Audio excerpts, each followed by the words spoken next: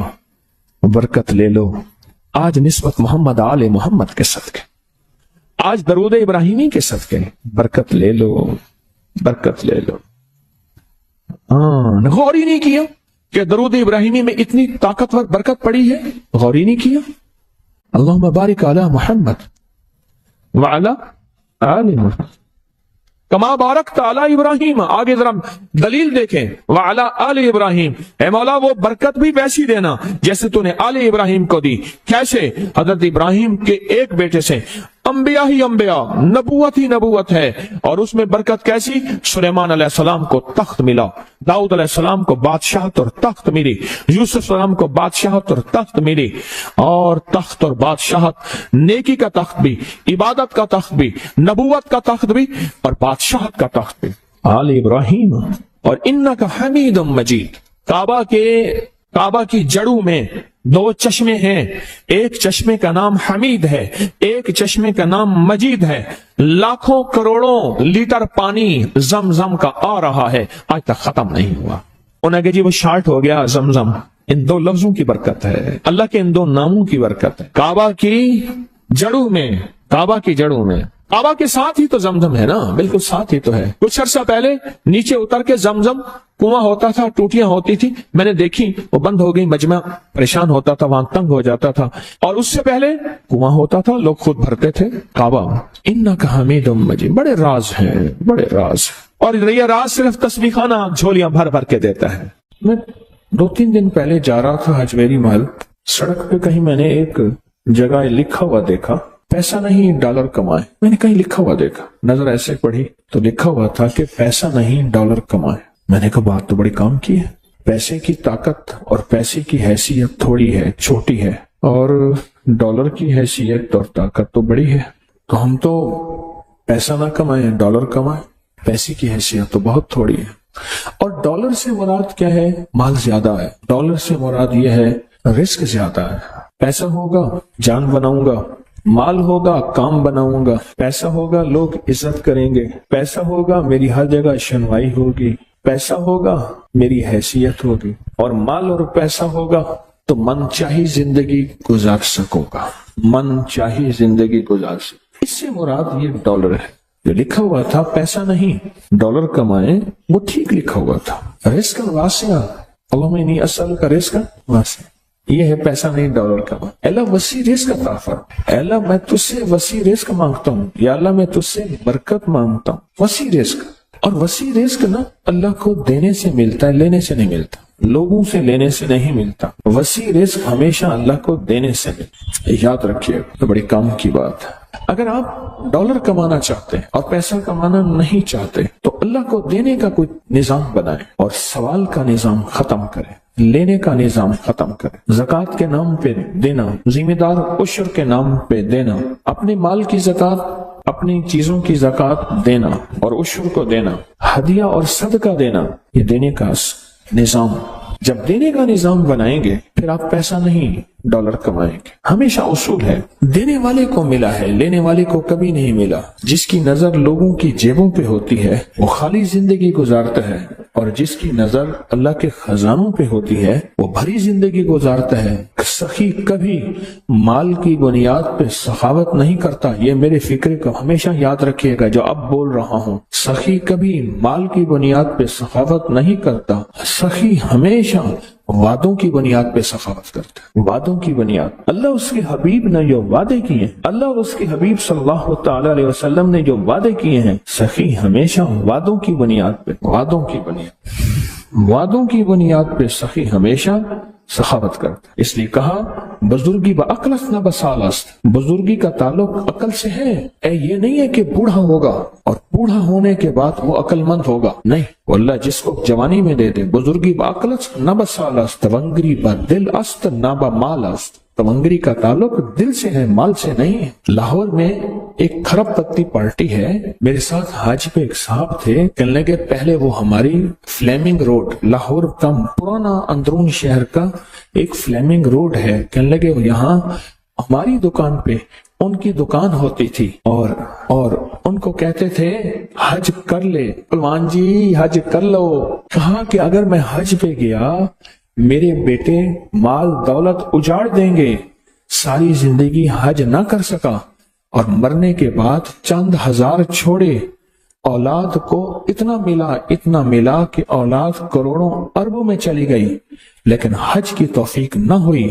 تونگری با دل اسنب مالس، اس کا تعلق دل سے ہے، مالدار ہو نہیں، اس کا تعلق مال سے نہیں ہے۔ اللہ کے خزانوں سے ملے گا، اللہ کے خزانوں سے منہ دے کر یاد رکھیے، کبھی بھی اللہ کے خزانوں سے لینا چاہتے ہیں اور کہیں کہ لوگوں کی جیبوں پہ نظر، کبھی نہیں ملے گا، کہیں نہیں ملے گا۔ اللہ کے خزانوں سے لینے کے لیے آج میں 2 راستے بتاؤں، میں بھی کوشش کروں کہ ان راستوں پہ آ جاؤں، آپ بھی کوشش کریں، میں بھی محتاج ہوں۔ 2 راستے بتاتا ہوں، ایک اعمال کا راستہ ہے، اعمال نبوی، برکت والے اعمال، ایک راستہ اعمال کا ہے اور ایک راستہ مال کا ہے کہ اللہ کے خزانے میں اپنا مال جمع کر۔ 2 راستے ہیں اللہ سے لینے کے، اس کے علاوہ تیسرا راستہ ہے ہی نہیں۔ اللہ سے لینے کے 2 راستے، تیسرا راستہ ہے ہی نہیں۔ ایک راستہ اعمال کا راستہ، کون سے مسنون اعمال ہیں جن کے کرنے پہ اللہ اور اس کے حبیب نے وعدے کیے، یہ پڑھو گے یہ ہوگا، یہ ذکر کرو گے یہ ملے گا۔ اللہ اور اس کے حبیب نے وعدے کیے ہیں، کملی والے کے وعدے سچے، کملی والے کا رب سچا، اور کملی والے اور رب کے درمیان وہی لانے والا جبریل سچا، اور یہ وہی سچ۔ کون سے عمل پہ وعدے ہیں برکت کے، کون سے عمل پہ وعدے ہیں خزانوں کے ملنے کے، اور کون سے عمل پہ وعدے ہیں اللہ کے خزانوں سے لینے کے؟ کون سے عمل پہ وعدے؟ وہ عمل تلاش کریں، اور یہ تصویح خانہ سالہ سال سے ان اعمال کو بانٹ رہا جن اعمال پہ اللہ کے خزانوں سے لینے کے وعدے ہیں اور اللہ کے خزانوں سے ملنے کے وعدے ہیں، اور اللہ سچا، اللہ کا وعدہ سچا، اللہ سچا اور اللہ کا وعدہ سچا۔ کون سے عمل ایسے ہیں کہ اللہ کے خزانوں سے ملنے کے وعدے اس میں موجود ہیں؟ تو کر، اللہ تجھے دے گا۔ پر میں جو بندہ گھر سے نکلے اور فجر کی نماز مسجد میں پڑھتا ہوا جائے اور جاتے جاتے آیت الکرسی پڑھے جب تک تونگری نہیں آئے گی اللہ موت نہیں دے گا۔ وعدے ہیں، گھر سے چل، فجر کی نماز پڑھتا ہوا چل اور آیت الکرسی پڑھ اور پڑھتا جا، کوئی تعداد مقرر نہیں ہے۔ جب تک اللہ تجھے تونگری کے خزانے نہیں دے گا، اللہ تجھے تونگری کی علامات نہیں دے گا، اللہ پاک اس وقت تک تجھے موت نہیں دے گا۔ ہم کوڑے میں سے، گند میں سے، ڈھیر میں سے رزق تلاش کرتے ہیں، لوہا، لکڑی، گتا چیزیں۔ کسان زمین میں سے رزق تلاش کرتا ہے، اور مجھے اس دن ایک صاحب آئے، کہنے لگے میں سونار کی مٹی لیتا ہوں، ان کے دکان کی مٹی لیتا ہوں، اور مٹی لے کر پھر میں اس میں سے سونا تلاش کرتا ہوں اور سونا نکالتا ہوں۔ مٹی میں سے رزق تلاش کرتے ہیں۔ کیا وہی میں رزق نہیں ہے؟ اللہ کے امر میں رزق نہیں ہے؟